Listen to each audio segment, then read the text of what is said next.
Selamat pagi Bapak Ibu Saudara yang terkasih.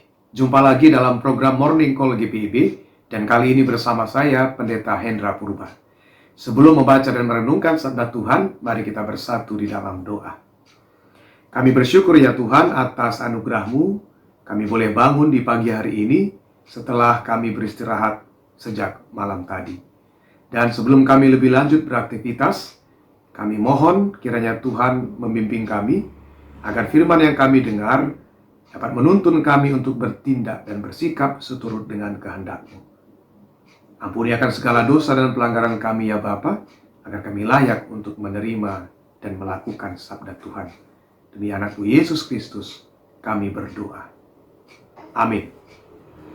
Bacaan Alkitab pada pagi hari ini diambil dari Maliaki pasal 3 ayat 17 sampai dengan ayat 18 yang menyatakan demikian. Mereka akan menjadi milik kesayanganku sendiri, firman Tuhan semesta alam, pada hari yang kusiapkan. Aku akan mengasihani mereka, sama seperti seseorang menyayangi anaknya yang melayani dia. Maka kamu akan melihat kembali perbedaan antara orang benar dan orang fasik, antara orang yang beribadah kepada Allah dan orang yang tidak beribadah kepadanya. Demikianlah pembacaan Alkitab, terpujilah Tuhan kita Yesus Kristus. Pada satu saat sebelum pandemi, saya pernah menjumpai seorang ibu yang sudah 4 bulan lamanya tidak ikut beribadah di gereja. Saya bertanya, "Bu, mengapa saya lihat ibu sudah lama tidak ikut beribadah di gereja?" Lalu dengan cepat dan tidak pikir lama, ibu itu menjawab, "Pak Pendeta, terus terang saya kecewa kepada Tuhan." Saya lanjut bertanya, "Mengapa ibu kecewa kepada Tuhan?" Dan sang ibu menjawab lagi, "Sudah beberapa bulan lamanya anak kesayangan saya jatuh sakit, dan sampai saat ini dia tak kunjung sembuh. Saya merasa kecewa karena saya tahu saya adalah orang yang paling rajin beribadah, paling aktif kegiatan-kegiatan gereja. Bahkan tidak sedikit pun ibadah pernah saya lewatkan. Tapi nyatanya saya mengalami keadaan seperti ini. Saya makin miris ketika membandingkan dengan tetangga saya. Mereka hidupnya malas ke gereja. Mereka tidak peduli kegiatan gereja. Tapi hidup mereka baik-baik saja, bahkan jauh lebih baik daripada saya." Pengalaman ibu ini menunjukkan bahwa ternyata di dalam kehidupan warga jemaat di gereja masih ada yang sampai saat ini memendam rasa kecewa kepada Tuhan. Menurut umat Israel dalam bacaan kita, semestinya orang yang benar akan mengalami hidup yang bahagia, dan orang yang fasik akan mengalami derita. Tetapi kenyataannya tidaklah demikian. Malah hidup orang yang fasik sama dengan hidup orang yang benar. Hidup orang yang tak beribadah kadang justru lebih baik daripada orang yang rajin beribadah. Dan melihat kenyataan itu, maka umat Israel berkata, "Tampaknya sia-sia sajalah kita beribadah kepada Tuhan. Tampaknya melakukan perintah Tuhan adalah sebuah kerugian.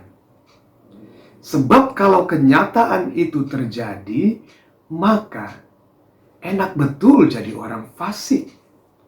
Enak betul jadi orang yang tidak beribadah. Bahkan ketika mereka melawan Tuhan pun, hal yang baik mereka alami, keberuntungan dan kebahagiaan tetap mereka rasakan. Bukankah pengalaman itu bisa saja mendorong orang yang benar menjadi orang yang fasik? Karena toh kenyataannya juga sama, bahkan lebih baik. Hal ini juga tampak seakan menunjukkan Tuhan tidak berlaku adil. Masa orang yang benar dan orang yang fasik mengalami kehidupan yang hampir sama? Tetapi melalui Nabi Maliaki, Tuhan menjawab, bagi orang yang takut kepada Tuhan dan bagi orang yang menghormati Allah, pada waktunya akan dinyatakan dua hal. Pertama, mereka akan mengalami status bagaimana mereka menjadi milik kesayangan Tuhan. Bukan sekedar milik Tuhan, tetapi milik kesayangan Tuhan.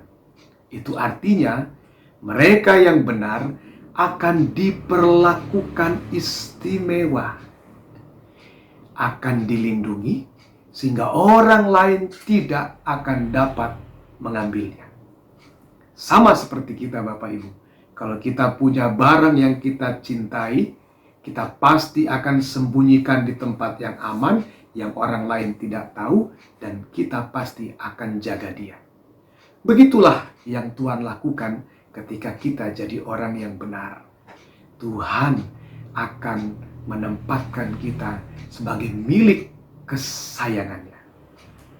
Yang kedua, Tuhan akan mengasihani mereka yang benar seperti seorang orang tua memperlakukan anaknya. Sebagai orang tua, ia tahu apa yang terbaik bagi anaknya, apa yang perlu ia cukupkan. Bahkan orang tua siap mengorbankan nyawa kepada anak-anaknya. Demikianlah kasih Tuhan kepada orang yang benar dan orang yang setia beribadah. Tuhan tak pernah berhenti mengasihi. Tuhan akan memberi yang terbaik kepada anak-anaknya. Ketika dua tindakan itu yang dilakukan Tuhan, maka menyimpulkan, disitulah letak perbedaan orang yang benar dan orang yang fasik. Umat Israel akan menemukan kenyataan demikian. Mereka melihat, oh, disinilah letak keadilan Tuhan. Yang fasik kemudian akan mengalami penghukuman, dan orang yang benar akan mengalami kasih sayang dan perlakuan yang sangat baik serta istimewa dari Tuhan. Begitu juga dengan kita, Bapak Ibu Saudara yang terkasih. Mungkin kita juga akan menjumpai kenyataan, oh, dia kan orang yang gak baik, dia kan orang yang malas beribadah, kok hidupnya makin lama makin sukses daripada saya. Jangan berhenti jadi orang benar. Jangan tergoda untuk jadi orang fasik. Jangan tinggalkan persekutuan untuk menjadi orang yang malas.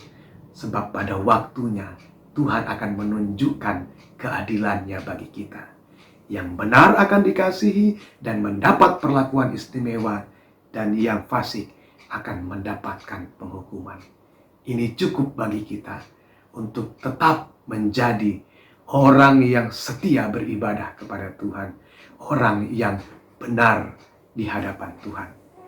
Tetap berjuang di jalan itu, sebab tidak akan pernah mengecewakan melakukan hal yang demikian di hadapan Tuhan. Amin.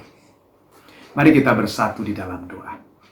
Terima kasih ya Allah Bapa atas firman-Mu yang mengingatkan kami untuk selalu berjuang menjadi orang yang benar, untuk selalu setia beribadah kepada Tuhan. Biarlah kami tetap melakukannya seturut dengan kehendak-Mu. Berkati kami ya Tuhan yang melakukan berbagai aktivitas di hari ini. Ada banyak hal yang akan kami kerjakan, dan ada banyak tempat yang mungkin akan kami tuju.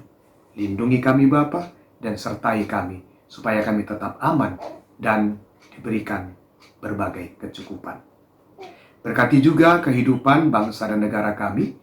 Kami masih berada dalam masa pandemi, dan beberapa hari terakhir kami masih menemukan fakta bahwa penularan semakin meningkat di berbagai daerah. Kiranya Tuhan memperkuat daya tahan kami, dan kami pun tetap menjaga protokol kesehatan dengan baik, supaya kami tetap terjaga dan tetap sehat di dalam pertolongan Tuhan. Terima kasih Allah Bapa dalam surga. Inilah doa permohonan dan syukur kami. Kami serahkan seutuhnya hidup ini, segala rencana kami, segala apapun yang kami kerjakan, Hanya di dalam nama Bapa, Putra, dan Roh Kudus yang selalu memberkati kehidupan kami. Terpujilah nama-Mu dari sekarang sampai selama-lamanya. Amin. Bapak Ibu sekalian, demikianlah Morning Call pada pagi hari ini. Tuhan Yesus memberkati kita selalu. Salam sehat bagi kita semua.